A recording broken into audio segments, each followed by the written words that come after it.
الحمد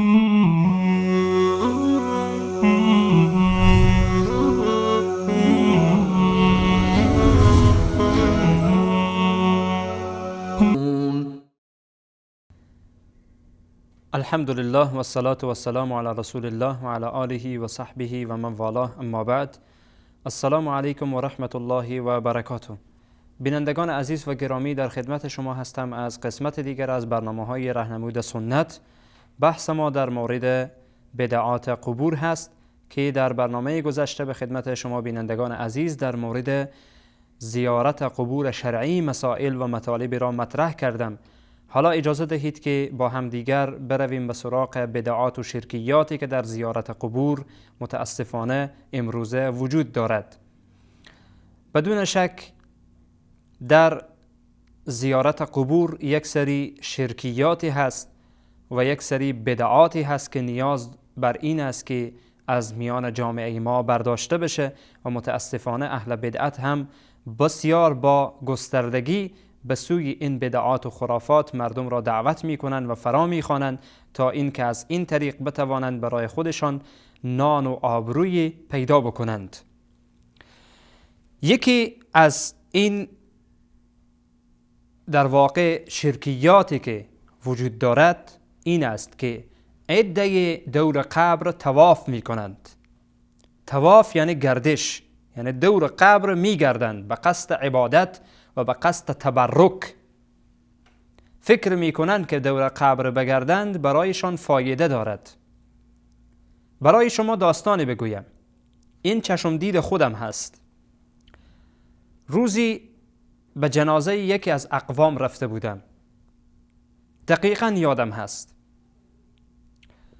در اینجا قبری وجود داشت که بنا به گفته اهل محله می گفتند که اهل منطقه می گفتند که 100 سال میشه که این شخص فوت کرده و سید بوده. جالب این که اعتقاد بسیار کفری و شرکی در میان بعضی از این مردم وجود داشت. من خودم با گوشهایم شنیدم. شخصی گفت که هر کس سرما خورده باشه، هر کس دردسر داشته باشه، وقتی بیاید دور این قبر 3 بار بچرخه و دور بزنه و طواف بکنه، سرش خوب میشه، مریضیش خوب میشه. اعوذ بالله، اعوذ بالله. اینها شرک محض. اینها دور قبر طواف کردن و گردیدن، این در واقع شرک محض است. شرکی است که هیچ نوع توجیهی ندارد برای خود، که متاسفانه عده اینها را انجام میدهند. این واقعا خیلی تأسف بار است. از کجا میگوییم که طواف دور قبر شرک است؟ خداوند متعال جل جلاله در قرآن عظیم الشان ما را دستور بر این داده که خانه پروردگار را، کعبه معظمه را ما طواف کنیم و طواف را خداوند جل جلاله عبادت محسوب کرده، عبادت حساب کرده. حالا در این مورد آیاتی هست، اجازه دهید که اول آیات را به خدمت شما بینندگان عزیز و گرامی و همچنین حدیثی که وجود داره و احادیثی که البته از میان آنها یک حدیث را به خدمت شما عزیزان تلاوت کنم و روایت کنم. ان شاء الله بعد از آن نتیجه گیری میکنیم. الله سبحانه و تعالی در سوره مبارکه بقره آیت 125 میفرماید: و عهدنا الی ابراهیم و اسماعیل ان طهرا بیتی للطائفین والعاکفین والرکع السجود. الله سبحانه و تعالی میفرماید که ما دستور دادیم برای ابراهیم و سفارش کردیم برای ابراهیم و اسماعیل علیهم السلام این که این دوتا خانه مرا پاک کنن. ان طهر بیتی للطائفین والعاکفین والرکع السجود، برای طواف کنندگان، برای کسانی که معتکف میشن، اعتکاف میکنن در مسجد الحرام و در خانه خدا، و کسانی که رکوع و سجده میکنند. خانه ام را برای اینها پاک کنید که اینها عبادت ام را بکنند.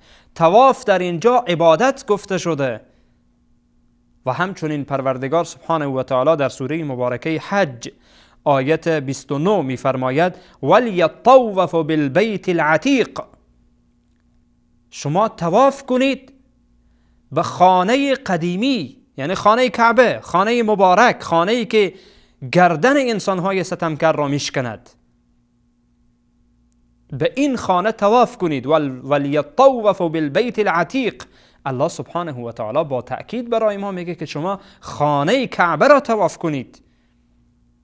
و همچنین ما در حدیثی داریم در مسند احمد که رسول الله صلی الله علیه و سلم میفرمایند انما الطواف صلاة فاذا طفتم فاقلوا الكلام. میفرمایند که طواف نماز هست، شبیه نماز هست. بعد میفرمایند که وقتی شما طواف کردید فاقلوا الكلام، سخن کم بگویید در وقت طواف. بعضی مردم عادت دارند در وقت طواف هم با همدیگر گفتگو میکنند، با همدیگر میگند و میخندند و دور خانه خدا میچرخند. رسول الله صلی الله علیه و سلم میفرمایند این کار را نکنید، چون طواف نماز هست.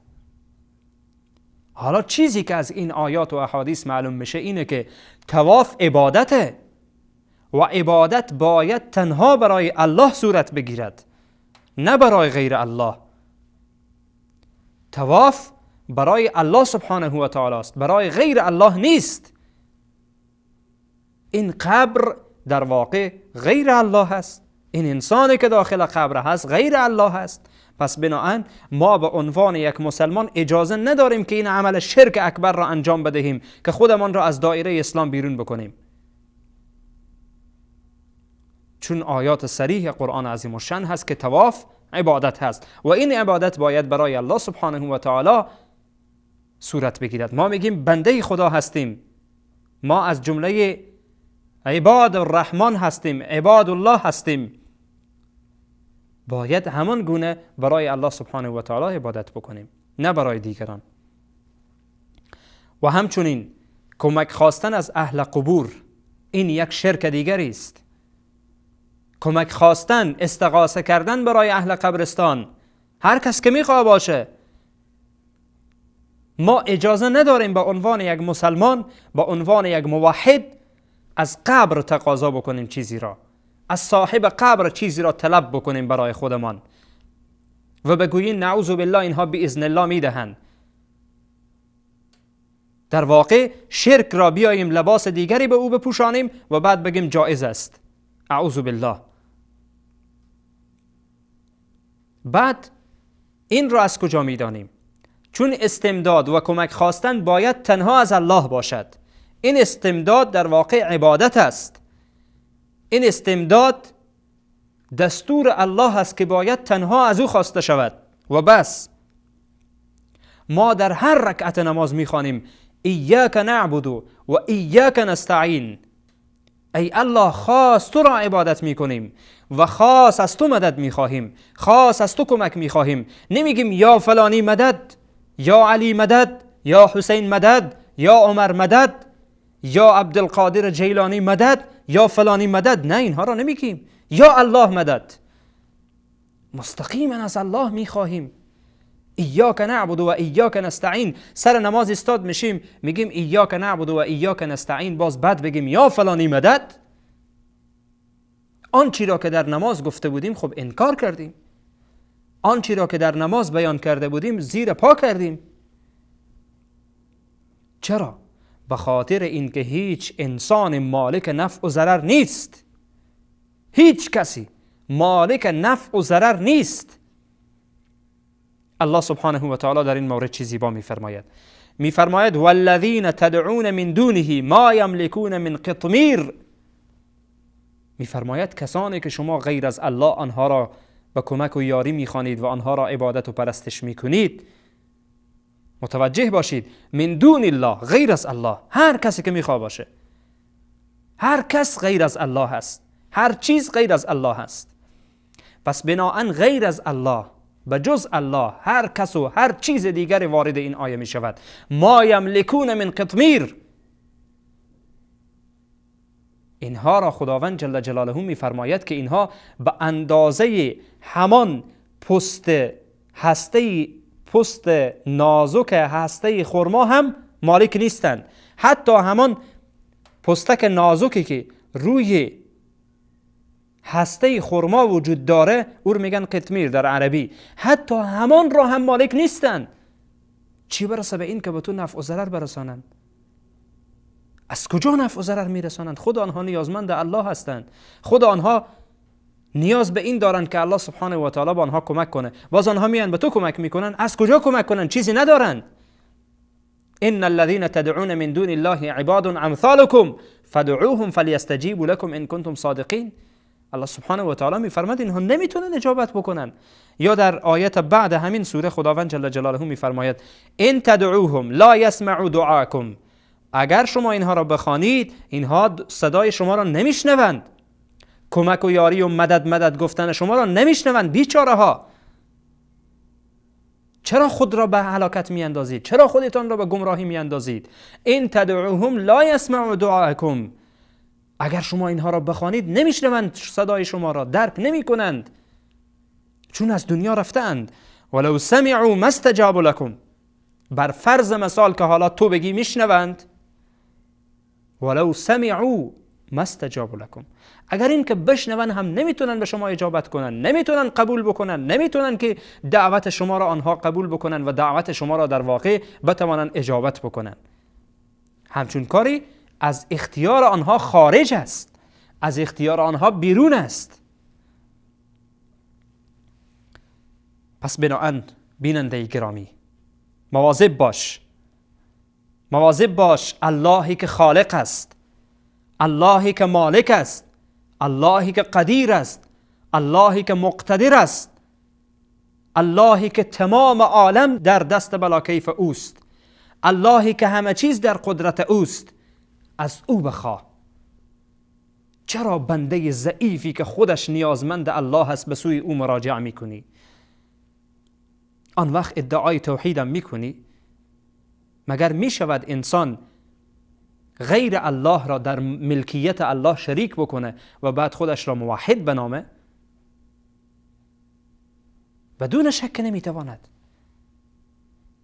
در ملکیت الله، در قدرت الله کسی را شریک قرار دادی، میگویی همچنان که خداوند جل جلاله میتواند، نعوذ بالله آن انسان هم میتواند. آیا تو واقعا موحدی؟ اگر تو موحد باشی بدون شک ابو جهل از تو موحدتر است، ابی لهب از تو موحدتر است و مشرکین مکه صدها مرتبه از تو بهتر بودند. به هر صورت این موضوعاتی است دوستان گرامی، بینندگان عزیز، مواظب باشید که خدای نکرده فریب این انسانهای مکار را نخورید. این آیه‌ای که ما قبلا به خدمت شما عزیزان تلاوت کردم در سوره مبارکه فاطر آیات 13 و 14 هست. و همچنین ما وقتی میگوییم که کمک خواستن از غیر خداوند جل جلاله شرک است، منظور ما همان کمک است که ما فوق الاسباب باشه. این هم شبهه است که اهل شرک و اهل بدعت وارد میکنند. میگویند که شما میگویید، آنها اعتراض میکنند، میگویند شما میگویید که کمک خواستن از غیر الله سبحانه و تعالی شرک است، پس چرا تو از فلانی میخوایی که موبایلم را بدی، از فلانی میخوایی کاغذ بدی، از فلانی میخوایی قلم بدی، از فلانی میخوایی که میری پیش دکتر و به این ترتیب؟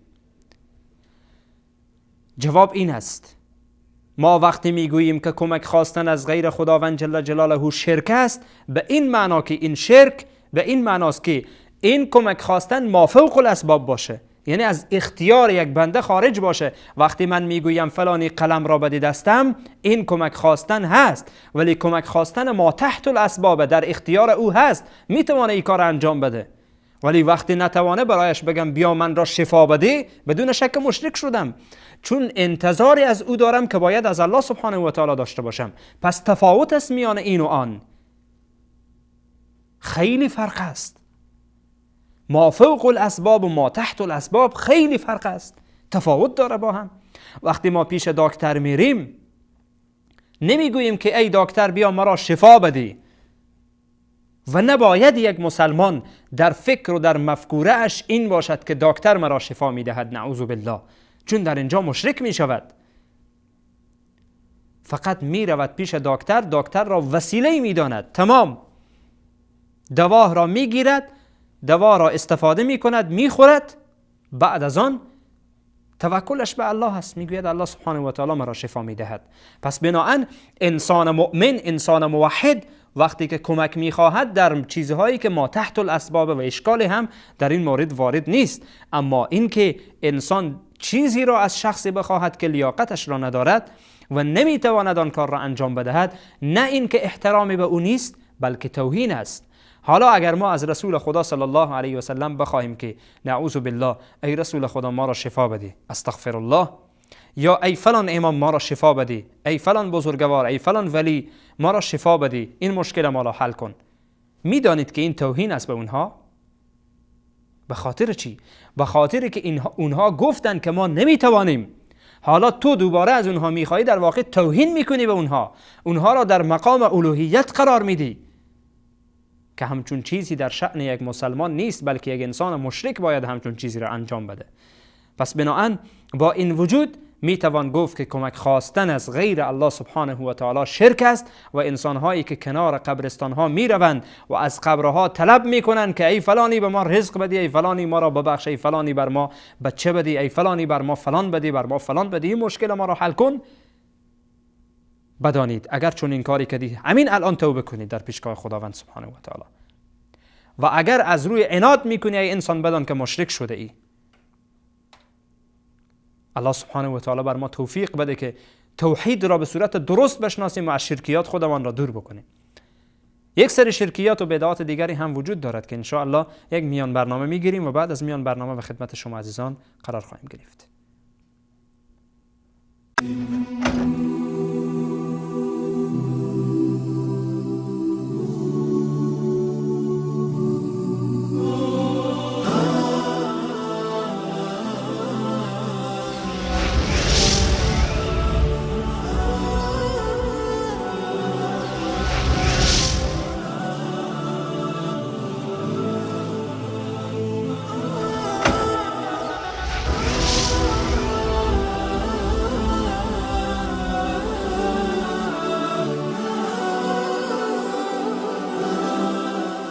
رسال حق، اسلام ناب به دور از خرافات.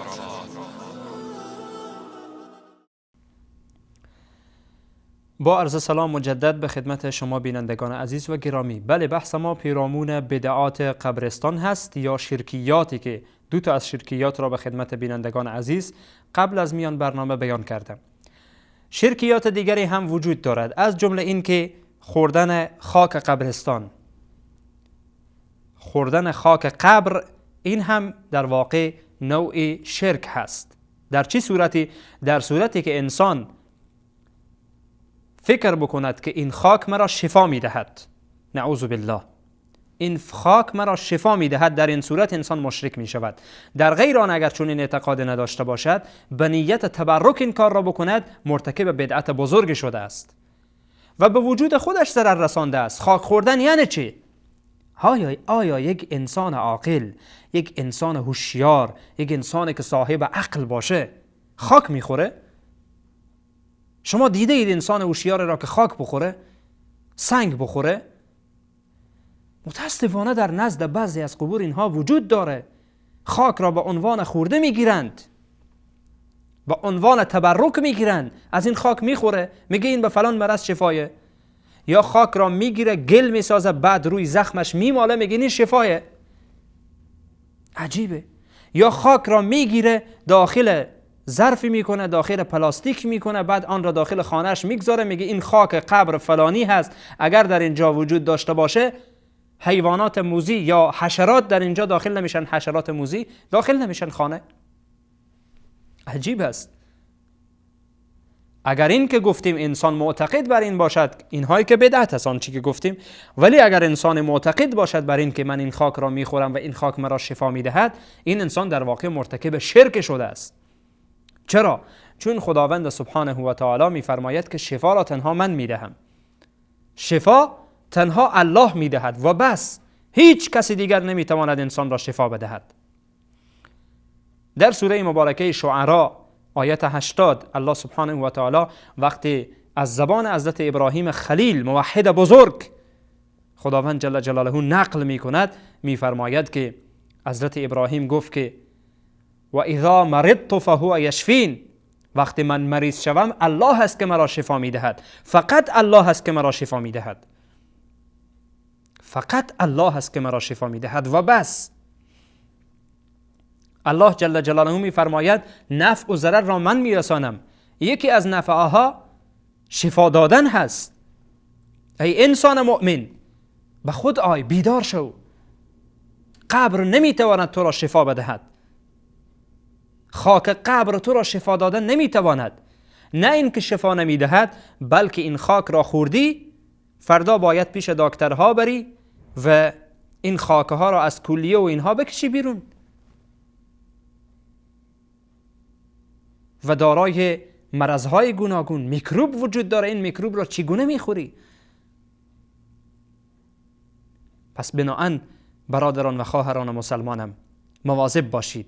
خوردن خاک هیچ نوع خاصیت ندارد.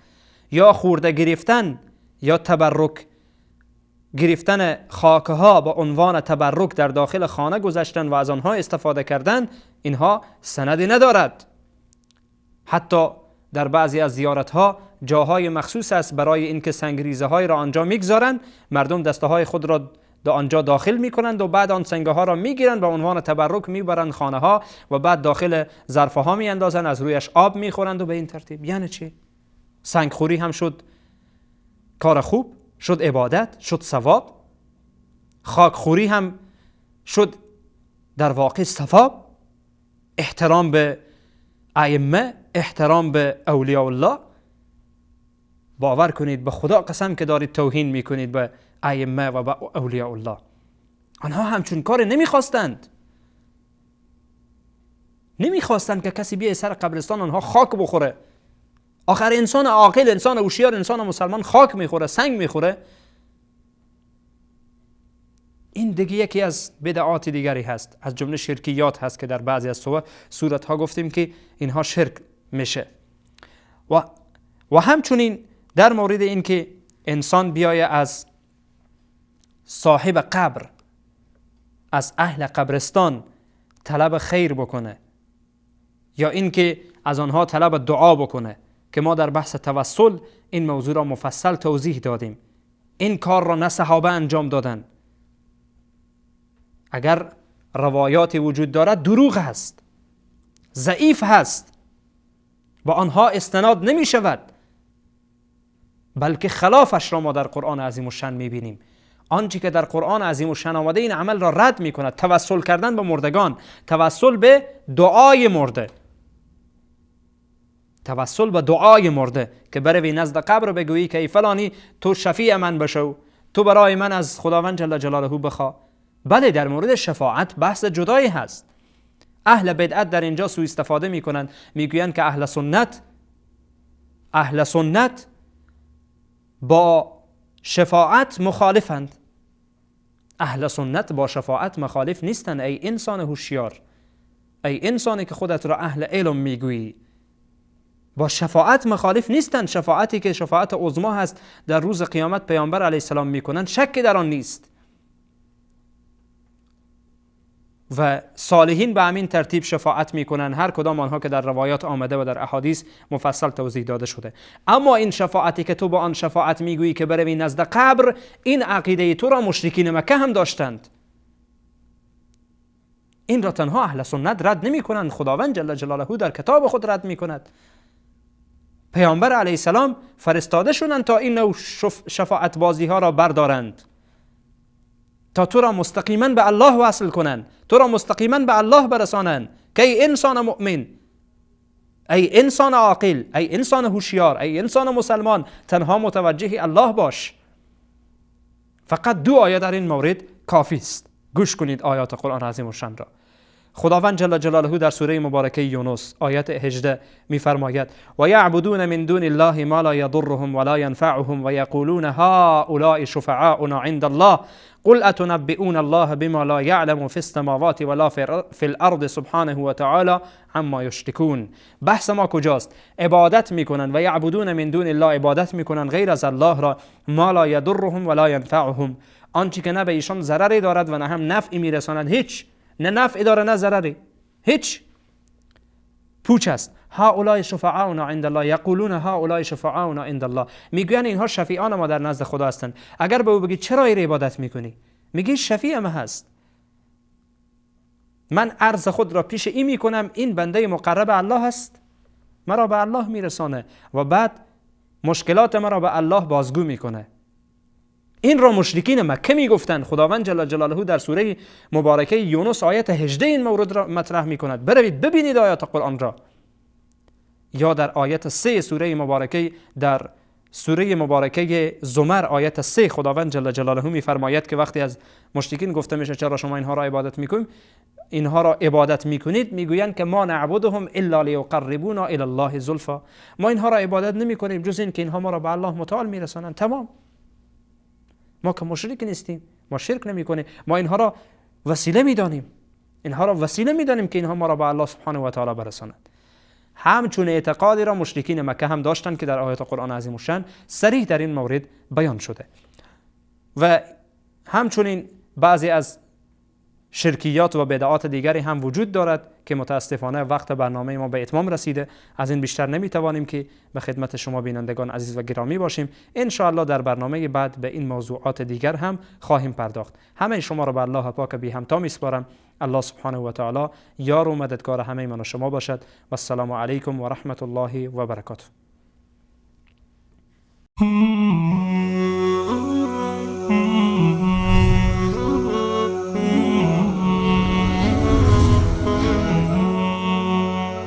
Hmm.